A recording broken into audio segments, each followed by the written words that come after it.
Absolutely. Shall we do fantasy draft time? We should. Oh my Lord. This is it. This is the new segment that we are introducing to you fine folks here this season. For the remainder of the playoffs, we're going to do something like this. Let us know what you guys think of the new segment down in the comment section. We'd really, really appreciate it. So we're going to do a draft. So if you're familiar with the fantasy format, there was usually 6 picks. We couldn't have the entire 6 the same drivers as we usually would. We couldn't have the same 6 drivers across both of our lineups. And then we'd have our stage winners or our manufacturer winners or the race winner pick, all that kind of stuff.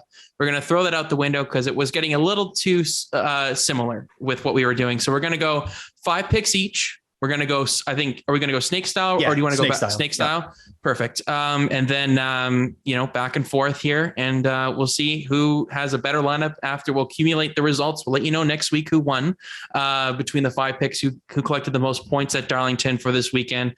Remember, this is just for Darlington, the opening race of the playoffs. So I think I explained that decently. Is there anything else I'm missing there? Just mainly we're looking to kind of get to the 10 best drivers we think going into a weekend, kind of give you a big kind of list of drivers that you can use for fantasy, but also just to keep an eye on as potential winner picks going into this weekend. With the old format, with the 6 drivers and things, we were often getting to basically 7 drivers, 8 drivers, a couple of differences here and there, but not much. But with this, we're trying to talk about a bit more drivers, a little bit shorter for each driver overall, but just kind of get to more of the grid and talk about who's a threat this upcoming weekend. Yep, for sure. You want to kick it off here, Kyle? Who wants to go first? So first pick for our season-long fantasy, which I've been getting my rear end handed to me after. Let's just make that clear. Yes. Yeah. But anyways, you did win Daytona. So instead of having the first pick, you have the option of taking the first pick and the 4th pick or having the wraparound 2-3. Which do you prefer? I'll take the wraparound 2-3. Okay. Yeah. Well, I'll let you have the first overall pick in the TGF draft. I will lead things off with Kyle Larson. He has been fantastic at Darlington his entire career. Somehow doesn't have a win yet. Not to spoil anything later on, but I think that changes this upcoming weekend. So I've got Larson. All righty. Can't say I didn't think about wanting him as a second overall pick if you let him slide. Yep.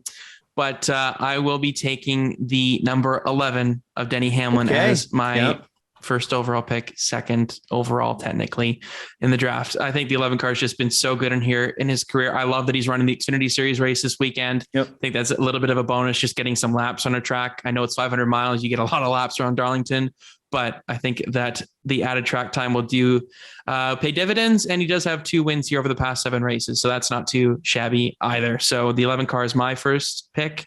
For my second pick in this draft, I'm going to go with arguably the fastest car in the spring, Ross Chastain. I think the 1 car before he got wrecked was really, really fast. Seemed like he was en route to another win there, but I don't see him maybe necessarily winning this weekend, but he'll be in that top 5 conversation for sure. Yeah. I like that 2-3, the Hamlin Chastain duo. I'm sure that will be great morale for your team. The 4-5 wraparound for me, I will take Kevin Harvick with the 4th overall pick here. I really like their late season resurgence. The big thing for me, though, is the length of this race and Kevin Harvick being a methodical driver. I think that he'll be there at the end. If some of the chaos happens earlier, I think he'll be there in the mix at the end. So he's my number 4 pick. And number 5, I will take the defending race winner here in Joey Logano, 5th overall.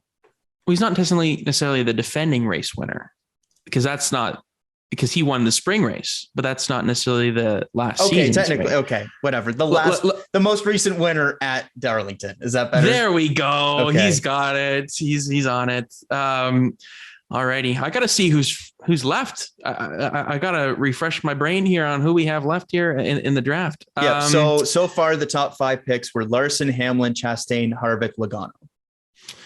So you get the 6-7 wraparound here. Here we go again. I'm going to take Tyler Reddick. Okay. As my next pick. I like that. After that, I'm going to take Kyle Busch.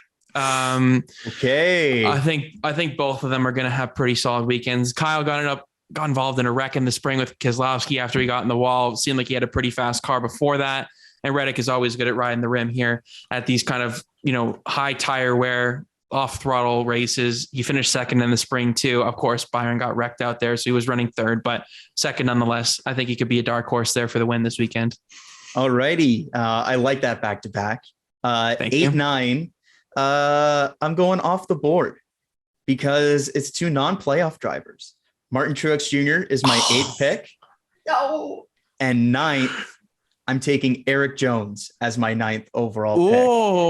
Obviously, of course, when you look back at Eric Jones's days at JGR, some fantastic results at Darlington, had a top 10 streak at Darlington. They've had speed overall this season. I think without having the playoffs hanging over them, I think they'll be there at the end, be smart about it. And Jones is a guy that I think can capitalize if some playoff drivers make some mistakes early. So he's going to be my last pick overall, but the 9th pick in this draft. And Truex is kind of Truex. He's usually quite good at Darlington. So there we go. Interesting. I did not see the Eric Jones swing coming, but you know how I love Eric Jones. I know. I rate him pretty highly. All righty. 10th overall. Wrapping it up. My final pick, I'm going to go Chase Elliott. Yeah.